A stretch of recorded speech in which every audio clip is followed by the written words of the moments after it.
आपको बताएंगे धनतेरस पर वह ऐसी क्या चीज है जो नहीं खरीदना चाहिए। साथ ही हम आपको बताएंगे सफाई करते समय धनतेरस पर यह एक चीज घर से कभी मत फेंकना। साथ ही जानिए झाड़ू धनतेरस पर खरीदें या दीपावली पर आखिर कौन सी झाड़ू खरीदें, सीखों वाली, प्लास्टिक वाली, नारियल वाली, कौन सी खरीदें। आइए जानते हैं धनतेरस क्यों मनाते हैं। यह वीडियो आपको धनोधनवान बना देगी। आज मैं आप लोगों को दीपावली, धनतेरस, इसके संपूर्ण जानकारी बताऊंगा। क्या करने से बचे जिससे हमारे घर में अन्न धन की बढ़ोतरी हो। सारे जानकारी इस वीडियो में मैं आप लोगों को विस्तार से बताऊंगा। इस वीडियो को ध्यान से देखें। हमारे हिंदू धर्म में दीपावली का त्योहार बहुत ही ज्यादा धूमधाम से मनाए जाते हैं। ये 5 त्योहार कहे जाते हैं। धनतेरस के दिन से जो 5 दिवसीय त्योहार हैं शुरू होता है और भाई दूज के दिन इसका समापन होता है। कैसे, थोड़ा सा जान लीजिए। पहला जो होता है धनतेरस, दूसरा जो होता है वह 14 जो नरक चतुर्दशी होते हैं उस दिन, और उसके बाद होते हैं दीपावली अर्थात दिवाली की रात। इसके बाद आते हैं गोवर्धन पूजा। फिर भाई दूज। किस तरह से 5 दिवसीय त्योहार कहा जाता है। इसमें 5 दिन पूजा करते हैं। चलिए, इस बारे में तो 10 या 11 नवंबर की मनाई जाएगी। आप में से अधिकतर लोग कमेंट करके पूछ रहे थे, तो देखे तो दीपावली का त्योहार है 10 नवंबर को है। और दीपावली के दिन खासकर लक्ष्मी जी, गणेश जी और कुबेर जी, इनकी पूजा अर्चना जरूर करना चाहिए। इस दिन मां लक्ष्मी की कृपा हासिल करने के लिए जितना ज्यादा हो सके जो टोने होते हैं, टोटके होते हैं, इसका उपयोग कर सकते हैं। दिवाली की रात कुछ उपाय को करते हैं, सही तरीके से करते हैं तो मां लक्ष्मी स्थायी रूप से आपके घर में वास करें। धन की देवी घर में सदा के लिए आपके घर में वास कर जाती है, जिससे आपके घर जो है हमेशा धन वैभव से परिपूर्ण बना रहता है। वीडियो में आगे बढ़ने से पहले, जानकारी बताने से पहले, विस्तृत एकदम विस्तार से जानकारी बताने से पहले सभी दोस्तों से गुजारिश करना चाहूंगा, आज अपना कम से कम 10 से 12 मिनट का बहुमूल्य समय जरूर देना और कमेंट बॉक्स में जय माता लक्ष्मी जरूर लिखना। दोस्तों देखिए, जब आप कमेंट बॉक्स में अपनी राशि डालते हैं तब हम आपको इसका उपाय बताते हैं, इसीलिए कमेंट बॉक्स में अपनी राशि भी डाल दीजिएगा। यदि आपकी राशि के अनुसार हमारे पास कोई उपाय होगा तो वह आकर हम आपके कमेंट के रिप्लाई में बता देंगे। मैं जो टोटके बताऊंगा जरूर करना, आपको बहुत ही ज्यादा लाभ मिलेंगे। तो दीपावली महालक्ष्मी को कच्चे चने की दाल जरूर अर्पित करना, क्योंकि दोस्तों ऐसा समझा जाता जो कच्चे चने की दाल से महालक्ष्मी को अर्पित करने के बाद इस दाल को पीपल के पेड़ पर चढ़ा करके आ जाते तो जीवन भर मां लक्ष्मी की कृपा बनी रहती। इससे महालक्ष्मी बहुत प्रसन्न होती है और आपको अन्न, धन एवं सभी तरह के अलौकिक सुख प्रदान करती है। हमें जानते हैं धनतेरस की कुछ विशेष जानकारी। धनतेरस का छोटी दीपावली से एक दिन पहले मनाया जाता है। हिंदू पंचांग के अनुसार कार्तिक माह की कृष्ण पक्ष की त्रयोदशी तिथि को हम धनतेरस के नाम से जानते हैं। इस दिन धनवंतरी देव लक्ष्मी जी और कुबेर देव की हम पूजा अर्चना करते हैं और इस दिन कोई भी सामान खरीदना बहुत ही ज्यादा शुभ समझा जाता है।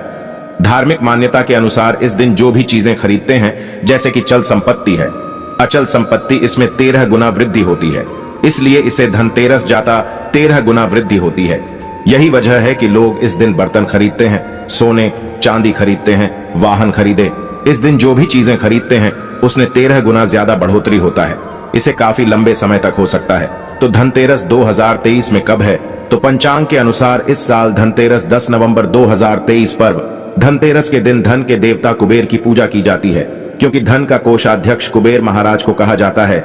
इस दिन सोना, चांदी, बर्तन आदि जो खरीद सकते हैं। चलिए इस जानते हैं दीपावली से पहले घर से कौन सी 5 ऐसे वस्तु हैं जिसे घर से बाहर निकाल देना चाहिए, नहीं तो मां लक्ष्मी आपके घर में प्रवेश नहीं करेंगे। मैं क्योंकि हर वीडियो में बता चुका, मां लक्ष्मी धनतेरस और दीपावली दिन हर एक व्यक्ति के द्वार में जाती। मां लक्ष्मी और उसकी बहन को लक्ष्मी। अगर अभी घर में पवित्र वातावरण, सुगंधित आपने धूप जला करके रखे, आपने अपने घर में गंगा जल का छिड़काव करके रखे, तो बिना पूछे महालक्ष्मी आपके घर में प्रवेश कर जाती है। जिस घर में प्रवेश कर जाए फिर ऐसा घर में धन की कमी नहीं होती। और जिस घर में कूड़े हैं, करकट हैं, गंदगी चीजों से घर में उनकी बहन को लक्ष्मी प्रवेश कर जाते हैं। प्रवेश कर जाए तो उनके साथ में दुख, दरिद्रता उनके पीछे पीछे आती है। चलिए इस वीडियो में ऐसी कौन सी 5 ऐसी चीज हैं जिसे हमें दीपावली से पहले अपने घर से बाहर फेंक देना चाहिए। तो पहला है टूटे बर्तन, या फिर स्टील हैं, प्लास्टिक हैं, तांबे के बर्तन हैं। ये स्टोर रूम में रखते हैं। शास्त्रों के दीपावली पर टूटे हुए बर्तन घर में रखना शुभ नहीं समझा जाता है। इन्हें आप बेच दे या फिर कहीं पर फेंक दे, क्योंकि टूटे हुए जो चीज है नकारात्मकता का प्रतीक समझा जाता है। दूसरे सामग्री है रुकी हुई घड़ी। दीपावली के पर्व में जीवन में दिखे खुशियां आती है। दिवाली अच्छे समय लेकर के आती है और जो बंद घड़ी होती है इसे दुर्भाग्य का प्रतीक समझा जाता है। देखिए, हर मानव चाहता है उसका समय अच्छा हो, उनके साथ दे घड़ी जो है इसे समय का प्रतीक है, और जिनके समय बंद हो, जिनके समय रुक गए हुए थे, टूटे हुए घड़ी इसे बिल्कुल ही घर में नकारात्मकता प्रभावती वास्तु दोष लाते हैं। और जिसके घर में वास्तु दोष लग जाए फिर ऐसे घर की कभी भी तरक्की नहीं होती। तो साफ सफाई के दौरान जो पुरानी घड़ी है बिल्कुल ही इसे आप दिवाली से पहले घर से बाहर हटा दे, इस मां लक्ष्मी नाराज होती है। तीसरा चीज, इसे नोट करके रखे, इलेक्ट्रॉनिक सामान दीपावली देखे जो रोशनी का त्योहार समझा जाता। देखिए मां लक्ष्मी वही निवास करती जहां अंधेरा ना हो। तो ऐसे में अगर आप घर की जो आपको लाइट बल्ब खराब है बिल्कुल ही हटा दीजिए, या फिर उसे बनवा लीजिए और घर में अपने ढंग से परंतु मत रख दे देना। और जहां पर आपके घर में अंधेरा वहां दीप से भी उसे प्रज्वलित करके प्रकाशमान बना दीजिए, क्योंकि जो दीपावली का त्योहार है इसे प्रकाश का त्योहार समझा जाता है। इसके बाद है फटे जूते चप्पल। अच्छा खाना और पहनना यह दिखे संपदा की निशानी मानी जाती है, परंतु अगर आप फटे पुराने जूते चप्पल अपने घर में रखते हैं तो शास्त्रों के अनुसार इसे अनुचित समझा जाता है। फटे जो कपड़े हैं ये नकारात्मक लाते हैं। मां लक्ष्मी उन्हीं पर अपनी कृपा बरसाते हैं जो लोग अच्छे हैं, शुद्ध वातावरण में रहते हैं। फटे फटे चीजों को पहना शुरू करते हैं तो दरिद्रता की तरफ कभी भी मां लक्ष्मी अपनी कृपा नहीं बरसाती। तो दीपावली के दिन फटे जूते हैं, चप्पल है, फटे सामग्री बिल्कुल ही अब घर में यूज ना करें। और एक बात का विशेष ध्यान रखना, घर के मुख्य द्वार पर जूते चप्पल दीपावली के दिन मत रखना, क्योंकि मां लक्ष्मी स्वयं मां लक्ष्मी उस घर में निवास करती है जिस घर में जूते चप्पल घर के मुख्य द्वार पर ना हो। जूते चप्पल में देखे मानव के दुर्भाग्य सौभाग्य यह दोनों बसते हैं, और देवी देवता कभी भी किसी के जूते चप्पल लांग करके घर में प्रवेश नहीं करती।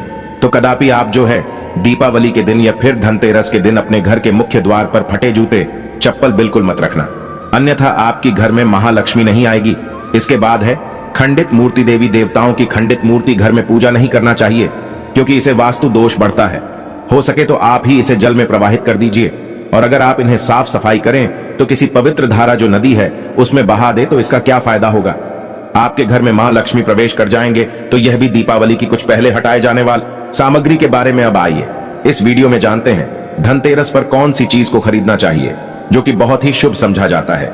वीडियो को ध्यान से देखना और कमेंट बॉक्स में जय महालक्ष्मी नहीं लिखे तो जय मां लक्ष्मी जरूर लिख देना।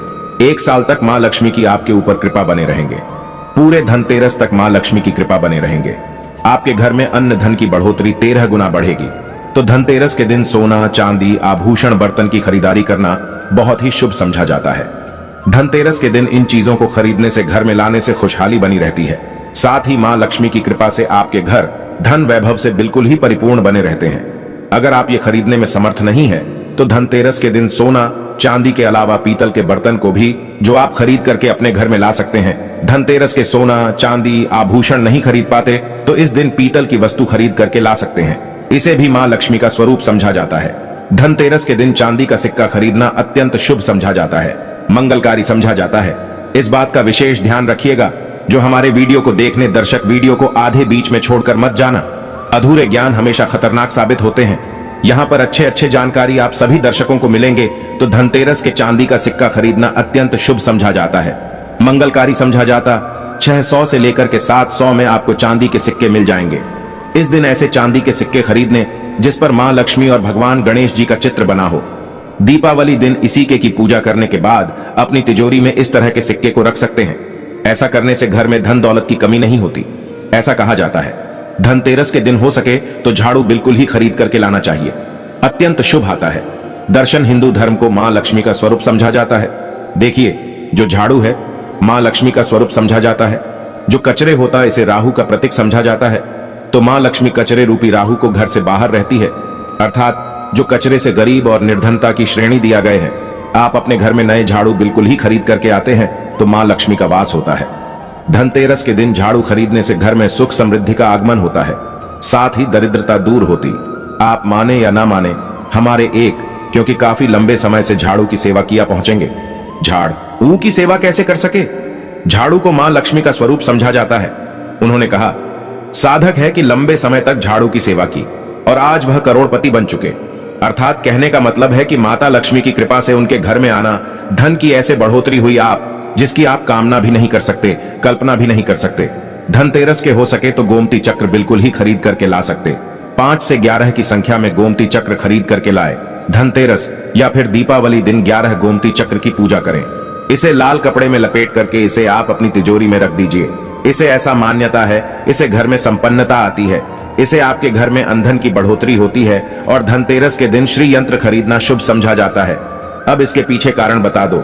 जो यंत्र होता है देवी देवताओं के होते हैं। मैं हर दिन वीडियो में बताता हूँ आप सभी दर्शकों को, जो देवी देवता जिस तरह के अत्यंत रहे थे, जिनकी पूजा करते उस देवी देवता के उस तरह के प्राण बसे होते हैं। जो श्री यंत्र है यह माँ लक्ष्मी का स्वरूप माने गए हैं। तो श्री यंत्र में महालक्ष्मी के प्राण बसते, माँ लक्ष्मी की शक्ति बसते हैं। तो धनतेरस के दिन श्री यंत्र खरीद करके लाते हैं या फिर धनतेरस से दीपावली की विधि विधान से पूजा करते हैं।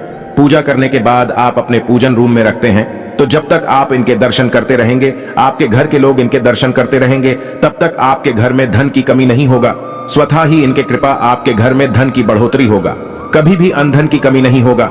निरंतर इनके ऊर्जा से, निरंतर इनके कृपा से आपके घर में धन का प्रभाव होता रहेगा। सभी तरह के लौकिक और अलौकिक अब कुछ सुखों की प्राप्ति होगा। आइए इस वीडियो में विस्तार से बता दूं। इस वीडियो को देखने के बाद आपको अन्य वीडियो देखने की जरूरत नहीं है। तो पौराणिक शास्त्र के अनुसार दीपावली पर्व के पावन दिनों में हर मानव को ब्रह्म मुहूर्त में उठकर स्नान करना चाहिए, क्योंकि जो मानव दीपावली के दिन अधिक देर तक सोते हैं उन्हें मां लक्ष्मी बिल्कुल ही, उनसे महालक्ष्मी हमेशा नाराज रहती है। उनसे महालक्ष्मी हमेशा रुष्ट रहती है। दीपावली की सुबह देर तक ना उठना, क्योंकि यह जो दिन होता है लक्ष्मी हासिल करने का समय होता है। इस दिन अगर आप देर से उठेंगे तो मां लक्ष्मी की कृपा से वंचित रह जाएंगे। अब आपको धनवान बनना है, गुणवान बने हैं, सौभाग्यवती बनना है, हर तरह के सुखों को है, तो इस दिन जल्दी उठेगा। क्योंकि जो मानव समय के साथ चलते समय उन्हीं का साथ देता है, तो बिल्कुल ही आप समय के साथ में चले और दीपावली दिन विशेष रूप से अपने माता पिता और घर के बुजुर्गों का आदर जरूर करें। बिल्कुल आप इनका अनादर मत करना। माँ लक्ष्मी कुपित होकर आप इनका आदर करते तो आपके घर से प्रस्थान कर देगी, क्योंकि जो बुजुर्ग देवी देवताओं के अपमान करते तो माँ लक्ष्मी रुष्ट हो जाती है। हो सके तो इस दिन सुबह उठ करके अपने माता पिता का प्रणाम करें, अपने बड़े बुजुर्ग प्रणाम करें। सदा माँ लक्ष्मी को प्रसन्न रहेंगे और दीपावली दिन घर में गंदगी जैसे कि कूड़ा करकट पड़े रहेंगे, ऐसे माँ लक्ष्मी नाराज होती। बिल्कुल इस दिन आप जो साफ सफाई करके अपने घर का वातावरण पवित्र रख लेना, झाड़ू के इस दिन पूजा कर लेना और इसे उत्तर दिशा में जरूर रखना। उत्तर दिशा को देवताओं की दिशा कहा जाता है और झाड़ू को इस दिन पैर से मत लगने देना, इससे माँ लक्ष्मी नाराज होती है। बिल्कुल ही झाड़ू को अपने पैर मत लगने देना, क्योंकि झाड़ू को लक्ष्मी का स्वरूप समझा जाता है और आप पैर से झाड़ू को कूद रहे हैं तो झाड़ू को नहीं, आप माँ लक्ष्मी को कूद रहे। इसे माँ लक्ष्मी कुपित हो सकती है। देखे तो लक्ष्मी माता है, जितना जल्दी प्रसन्न होती है उतना जल्दी गुस्सा हो जाती, इसलिए लक्ष्मी का स्वभाव चंचलता कही गई है।